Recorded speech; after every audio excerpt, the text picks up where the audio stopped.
Hi, I'm Joni Patry, and welcome to my YouTube channel. Well, today I want to look over the charts of Donald Trump and Joe Biden in terms of the recent events that are going on, especially with the elections. I mean, pretty much everything's up in the air. And yes, there's been back and forth craziness that's going on. Of course, that's up to par for the year 2020, right? Who would expect anything to be normal? But I want to see what it is in their chart, looking on the other side of these elections to see what really promoted Joe Biden to win and Donald Trump's chart. What's in these charts that tell us what's going on? I really want to know. And don't forget, you got to always look at where Mars is, because Mars is the determinant of where the energy is. So let's first put up the chart of current President Trump. And I know you've seen this chart many times, but here's where his strengths are. It's the fact that in his 10th house, he has Rahu Sun and with Uranus, which makes him so unpredictable, so uncannily, everything he does, it's a surprise, it's shocking. So, but with this, realize that he was born under a lunar eclipse. Notice how the moon is exactly opposed to the sun. That's a full moon. And they're tied up with Rahu and Ketu. This is an eclipse. So to better understand astrology, we have to go back and look at these charts to see, especially after the math of everything, to see what it is that we missed or what it is that we can see to better learn for the future. Because looking at this, transiting, the thing that makes it so powerful in his chart is that the transit of Rahu and Ketu, Rahu's in Taurus, and it was right over his sun in the 10th house. Rahu gives, Ketu takes away. This is extraordinarily powerful. And this is where most of the astrologers, which interestingly enough, you'll find that half the astrologers said Trump was going to win. The other half said that Biden was going to win. And that's really, I think, the main reason why the astrologers that said Trump was going to win had to do with Rahu being in his 10th house. And more importantly than anything, this is a nodal return. This doesn't happen but once every 18 and a half years. And when it does happen, here's what I know.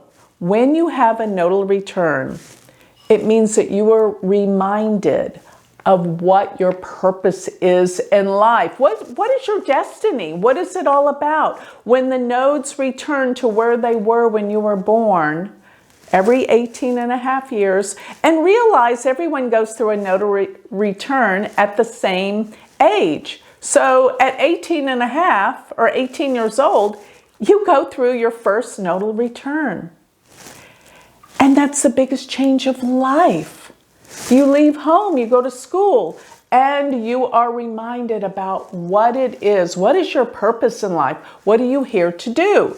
So with Rahu returning to its natal position, crossing over the sun in the 10th house of work and career, he's on to what his purpose is in life. Now, we would assume before the elections, it's the presidency. But maybe it's not. Maybe he's got bigger, better things to pursue.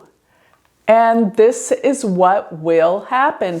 Will Donald Trump go away into oblivion, disappear? No, not with this aspect. It's going to be that he's going to put up the fight of his life, but there's something that's going to come out of it that is purposeful, that is meaningful. Maybe it's not the presidency. Maybe it's something about, I've heard something to the effect that he's going to open up his own network. And this is going to give him more power because he can do more things with this than being the president. So yes, this is power. And this is where he's going with this. Something I promise you before Rahu leaves the 10th house, which will be until March 15th of 2022, he's going to be bigger than ever in some way.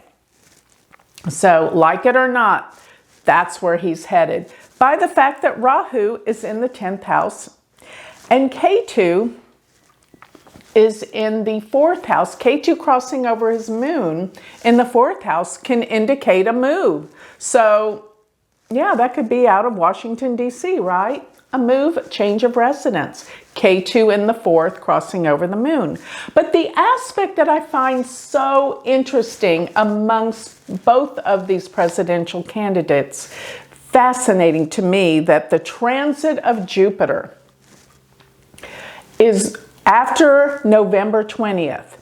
It's going to shift into Capricorn. But you see, during the time of the elections, Saturn was 2 degrees. 2 degrees of Capricorn. Plug it in. Where is Saturn in his chart? At 2 degrees, it's in his 6th house, exactly opposing his Venus. Venus rules the 10th house. Saturn blocks things. Saturn causes endings. Saturn is, the indicator of death and endings. So realize it's aspecting Venus, which rules his 10th house of his work and his career. And his Venus being in the 12th house, there's a lot of things going on behind the scenes. But once Jupiter joins that 2 degree mark, it's going to aspect his Venus in the 12th house, ruler of the 10th house. And that's coming right after November 20th, before the end of November. Something he's doing is going to pick up enormous speed.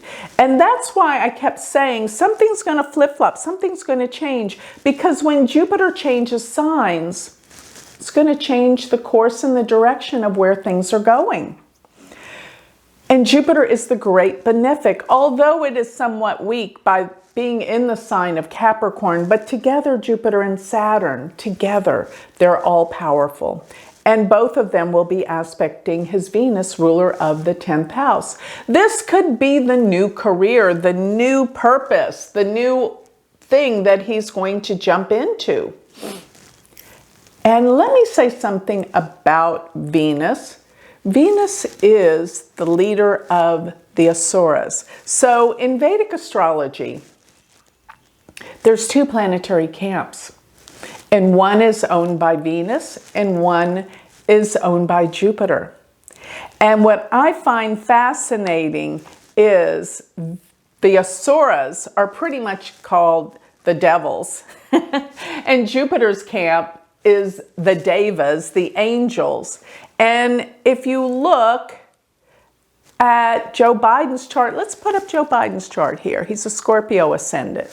And looking at his chart, notice where his Jupiter is. Exactly where Donald Trump's Venus is. What does this mean? I look at Jupiter as they're the devas. The devas actually mean the angels, whereas the Asuras are the devils. And I have to say this, that most people, well, I guess half of the people would associate Donald Trump as the Asuras.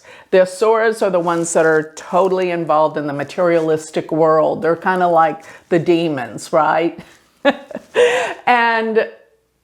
But don't get me wrong, because you've got to read the whole Vedic myth about the Asuras and the Devas, because they were always at odds and fighting. So, with Jupiter being the ruler of the Devas,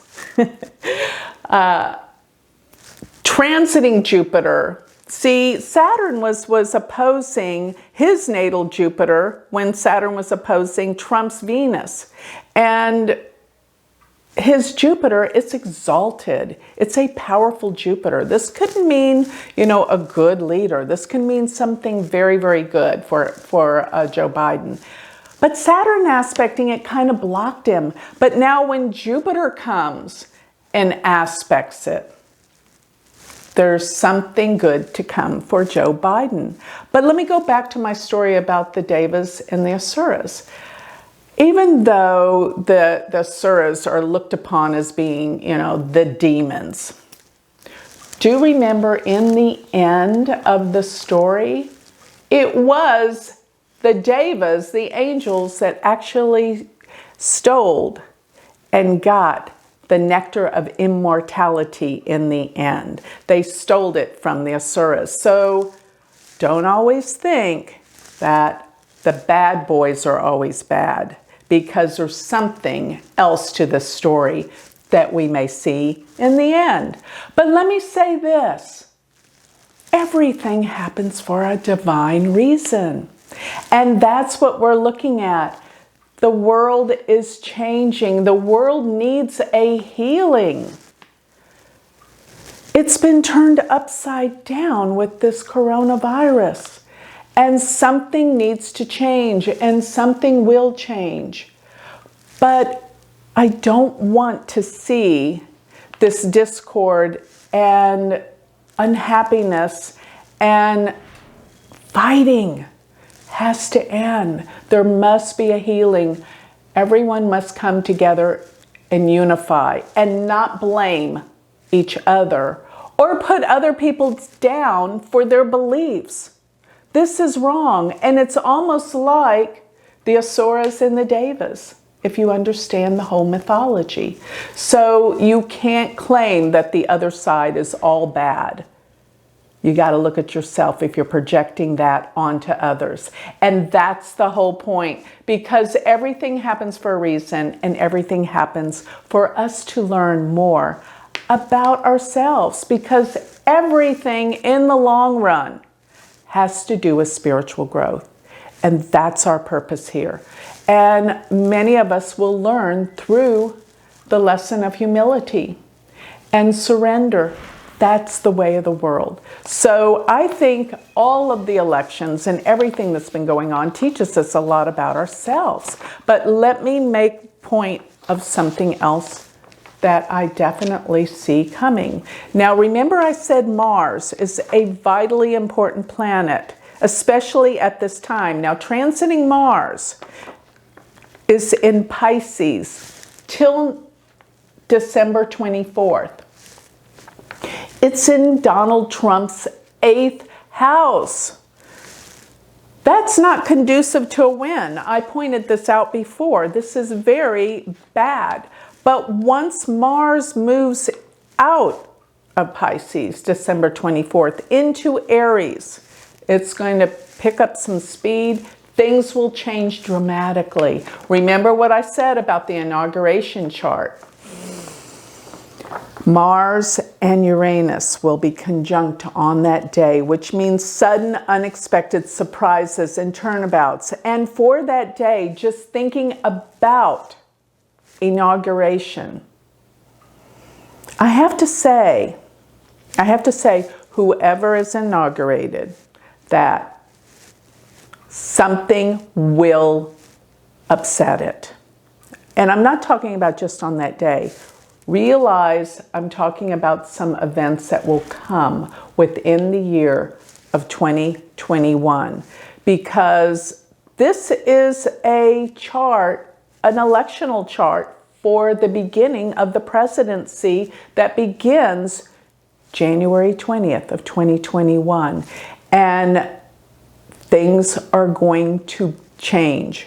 Radical events. I will keep you more posted as we go for what I'm seeing. But for now, just realize, I'll never forget when the greatest astrologer, all of our teacher, and I had the utmost honor to teach with Chakrapani Uyal, who passed away a couple of years ago, and I'll never forget during the election of 2000, when all of this crazy stuff went on then between Gore and Bush.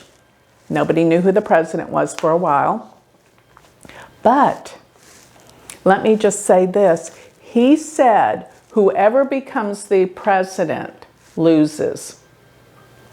What did he mean by that? It's going to be such a difficult year that whoever becomes president, they're going to have quite the time, and something will come about. Why? Because Uranus and Mars are the exact same degree on that day, and just realize that represents change and surprises. So I will leave it at that. But one more thing I want to make reference of, looking at these charts up here. When Mars transits into Taurus, and this will be around February 22nd through around April 8th. What is that? Let me just say, this will be Mars and Rahu in Donald Trump's 10th house. And for Biden, it will be in his 7th house. What does that mean? Opponents. So there will be something come down. There will be some crazy events globally for the world, I'm going to say, through the end of February through early April. And I will have all of my predictions outlined for the year of 2021 very soon. So I will keep you posted. But the world is about to change. And the good news is the coronavirus is on its way out in 2021 for sure. So I will keep you posted on that. But I just wanted you to see where the charts are, what's happening step by step. There's going to be some changes after Jupiter shifts signs into Capricorn. And that's going to shift everything. So be aware and watch. Watch how things unfold through this time to, I'm going to say, through next summer. And the month of May through July is going to be the biggest shifts that we're going to experience. So with that, I'd like to close. Remember, I am selling my beautiful malas and jewelry off my website. Please go. Earrings, I mean, they're beautiful. Go to my website. Check it out, galacticcenter.org. And I'm going to start my first semester with my university in January. So check it out. Come on board. I'd love to have you as one of our family. The University of Vedic Astrology.com. Thank you.